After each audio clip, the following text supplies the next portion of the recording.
Hi hello friends, வணக்கம். எல்லோரும் எப்படி இருக்கீங்க? நான் ரொம்ப நல்லா இருக்கேன். ஸோ நான் இன்றைக்கி எந்திரிக்க ரொம்ப லேட் ஆகிடுச்சு. 8:20 கிட்ட ஆகிடுச்சு. என்ன தினமும் இதே சாக்கு சொல்லிட்டு இருக்கான்னு பார்க்குறீங்களா? வாங்க வீடியோக்குள்ளே போய் பார்க்கலாம். அம்மாவும் லித்திஷும் எனக்கு முன்னாடியே எந்திரிச்சு ஃப்ரெஷ்அப் ஆகிட்டு அவங்களோட ஒர்க்கை ஸ்டார்ட் பண்ண ஆரம்பிச்சிட்டாங்க.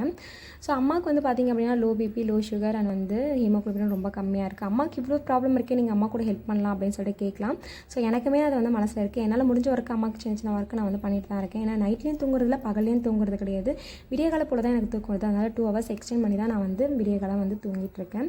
ஸோ அம்மாவுமே அதை வந்து நான் கேர் பண்ணி அம்மாவுமே அதனால் வந்து என்னை எழுப்ப மாட்டாங்க. ஹஸ்பண்டுமே அதே மாதிரி தான் வந்து நீ தூங்கிக்கோ அப்படின்னு சொல்லிட்டு அவங்க சமையல்லாம் செஞ்சு வச்சுட்டு 7:30க்குலாம் மாமா வந்து வீட்டிலேருந்து கிளம்பிடுவாங்க. ஸோ மாமா வந்து சமையல்லாம் செஞ்சு வச்சுட்டு நீ சாப்பிட்டு பார்த்துட்டு தூங்க அப்படின்னு சொல்லிட்டு சொல்லுவாங்க. ஸோ இந்த மாதிரி ஹஸ்பண்ட் கிடைக்கிறதுக்கு இந்த மாதிரி அம்மா அப்பா கிடைக்கிறதுக்கு நான் ரொம்ப கொடுத்து வச்சுருக்கணும். அம்மா வந்து காலையில் வந்து பார்த்திங்க அப்படின்னா அப்பாவுக்கு பூஜைலாம் வந்து பண்ணி முடிச்சிட்டாங்க நான் தூங்கி எழுந்திரிக்கிறதுக்கு முன்னாடியே. அது மட்டும் இல்லாமல் வீட்டில் வந்து சாமிக்கில் வந்து அம்மா நைட்டு தான் வந்து பூஜை பாத்திரம்லாம் வந்து தேய்ச்சாங்க. நான் நைட்டில் வந்து பூஜை பாத்திரமே தேய்க்கக்கூடாதுன்னு சொல்லுவேன். ஆனால் நம்ம சொல்கிறது வந்து காலையிலே வாங்க மாட்டாங்க. தேய்ச்சி வச்சுட்டு நைட்டே வந்து அவங்க பொட்டுலாம் வச்சிட்டாங்க. காலையிலே எழுந்திரிச்சு நைட்டே எண்ணெய்லாம் ஊற்றி வச்சுட்டாங்க. வெறும் விளக்க வைக்கக்கூடாது. எண்ணெய்லாம் ஊற்றிட்டு பூவெல்லாம் காலையில் எழுந்திரிச்சு போட்டு விளக்கேற்றி பூஜைலாம் பண்ணி முடிச்சுட்டாங்க. நிறைய பேர் கேட்குறாங்க 40 நாள் பிரம்ம முகூர்த்த பூஜை பண்ணலாமா அப்படின்னு சொல்லி கேட்குறாங்க. முருகருக்கு விரதம் இருக்கலாமான்னு. எந்த ஒரு தெய்வமே நம்ம வந்து விரதம் இருந்து நம்மளுக்கு பண்ணுன்னு சொல்லலை. எந்த ஒரு விரதமாக இருந்தாலும் விளக்கு ஏற்றும் போதுமே சரி, நம்ம வெறும் வயிற்றோடு விளக்கு ஏற்றக்கூடாதான் பெண்கள். ஒரு வாயாச்சும் நம்ம ஏதாச்சும் நம்ம வயிற்றில் வந்து இருக்கணும் அப்படின்னு சொல்லிட்டு சொல்லுவாங்க பெரியவங்க. 40 நாள் பிரம்ம முகூர்த்த பூஜை ரொம்ப ரொம்ப விசேஷம். அதை பற்றி நான் கண்டிப்பாக தனியாக ஒரு விளாகில் வந்து போடுறேன். நம்ம வீட்டில் விளைஞ்ச மரவள்ளிக்கிழங்கு அம்மா வந்து அவிச்சு வச்சுருந்தாங்க. அது வீணாக போயிடுச்சு கொஞ்சம். ஸோ அதை லைட்டாக உப்பு போட்டு காய வச்சு எங்களுக்கு மசாலா மாதிரி போட்டு பொரிச்சு கொடுத்தாங்க. ஆயிலி ஃபுட் நிறைய எடுத்துக்கூடாதான் கன்சீவாக இருக்க டைமில். ஆனால் இந்த மாதிரி கொஞ்சம் ஹெல்த்தியான ஃபுட் எடுத்துக்கிறது தப்பு கிடையாது. அம்மாவுக்கும் ஹீமோகுளோபின் கம்மியாக இருக்குது. சரி லித்திஷ்க்கும் வந்து கொடுக்கலான்னு சொல்லிட்டு நான் முருங்கைக்கீரை சூப்பு போட்டேன். நம்மளும் இந்த மாதிரி டைமில் கன்சீவாக இருக்க டைமில் ஹீமோகுளோபின் கம்மியாக விடவே கூடாது.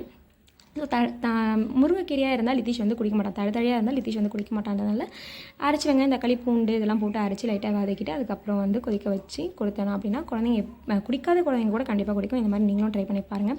என்னோடய ப்ரெக்னன்சி டைமில் நான் வந்து டைமிங் ஃபிக்ஸ் பண்ணி தான் நான் வந்து சாப்பிட்றேன். இப்போல்லாம் வந்து ஓரளவு ஃபுட்டு ஏற்றுக்கிறதுனால டைமிங் ஃபிக்ஸ் பண்ணிக்கிறேன். பனானா ஒரு 3 o'clock எடுத்துகிட்டு நினச்சிட்டே இருந்தால் மாமா வரலையே அப்படின்னு சொல்லிட்டு பார்த்தா மாமாவும் வந்துட்டார். ஸோ நானும் மாமாவும் நிறைய விஷயங்கள் வந்து வீட்டிலையுமே வந்து உட்காந்து பேசுவோம். அப்போ நான் பேசும்போது குழந்தைங்களும் கூப்பிட்டு வச்சு தான் வந்து பேசணும்.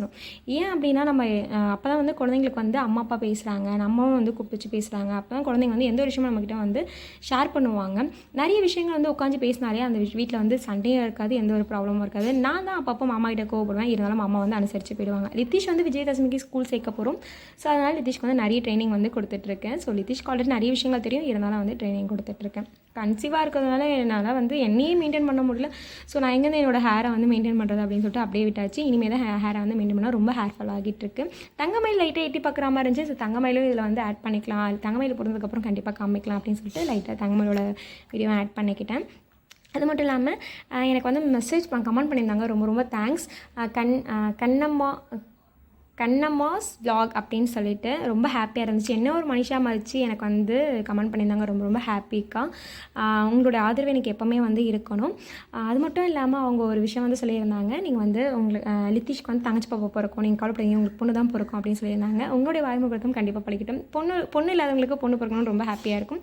வீட்டை வந்து நம்ம பெருக்கும் போது காலையில் பெருக்கிறோம் அப்படின்னா வீட்டுக்குள்ளே இருக்க குப்பையை வெளியே தள்ளினா மாதிரி பெருக்கணும். ஈவினிங்கில் பெருக்கிறோம் அப்படின்னா வீட்டுக்குள்ளே இருக்க குப்பையை உள்ளே தள்ளினா மாதிரி பெருக்கணும். அப்போ தான் வந்து நம்ம வீட்டுக்குள்ளே இருக்க தெய்வம் வந்து வெளில போவான்னு சொல்லிட்டு சொல்லுவாங்க. காலையில் பிறக்கும்போது நெகட்டிவ் வைப்ரேஷனாக வெளில போகும்னு சொல்லிட்டு சொல்லுவாங்க. ஸோ அம்மா வந்து ஈவினிங் போல் ஹாஸ்பிட்டலுக்கு போயிட்டாங்க. அம்மா வரதுக்குள்ளே எல்லா ஒர்க்கும் பண்ணி வச்சிடணும்னு சொல்லிட்டு கொஞ்சம் ஒர்க்காக என்னால் முடிஞ்சவரெலாம் பண்ணி வச்சுட்டு இருந்தேன். நான் எல்லா ஒர்க்கும் பண்ணிவிட்டு எல்லா ஒர்க்கும் பண்ணி முடிச்சுட்டு உட்காந்து டிவி பார்த்துட்டு இருந்தேன். வேட்டைக்காரன் படம் போட்டிருந்தேன் டிவியில். ஸோ லித்திஷா மாமாவை போயிட்டு பஜ்ஜி வாங்கிட்டு வரேன்னு சொல்லிட்டு இருந்தாங்க. பஜ்ஜி நம்ம உண்மையாகவே டேஸ்ட் வேறு லெவலில் வந்து சட்னி ரொம்ப நல்லா தான் இருந்தது. பட் ஆனால் எனக்கு அந்த பேப்பர் தான் பிடிக்கல. நிறைய இடத்துல நான் வந்து சொல்லிட்டே வந்திருக்கேன், பேப்பர் இந்த மாதிரி கொடுக்காதீங்க. நீங்கள் வந்து இதுக்கு பதில் எக்ஸ்ட்ரா 2 rupees 2 ரூபாவோ 3 ரூபா வாங்கிட்டு கூட நீங்கள் ஒரு 5 ரூபா கூட வாங்கிட்டு கூட வாழை இல்லையோ இல்லை தையல்லையோ வச்சு கூட கொடுக்கலாம். அது வந்து உடம்புக்கும் ரொம்ப ஹெல்த்தி, மண்ணுக்கும் வந்து எந்த ஒரு கேடும் விளைவிக்காது அப்படின்னு சொல்லியிருக்கேன். நான் சொல்கிறது கரெக்டாக தப்பான்னு சொல்லிட்டு கண்டிப்பாக கமெண்ட் பண்ணுங்கள். நம்மளோட சேனலில் ஃபஸ்ட் டைம் பார்க்குறீங்க அப்படின்னா மறக்காமல் சப்ஸ்கிரைப் பண்ணிக்கோங்க, கமெண்ட் பண்ணிக்கோங்க, பெல் ஐக்கானை கிளிக் பண்ணிக்கோங்க. மறக்காமல்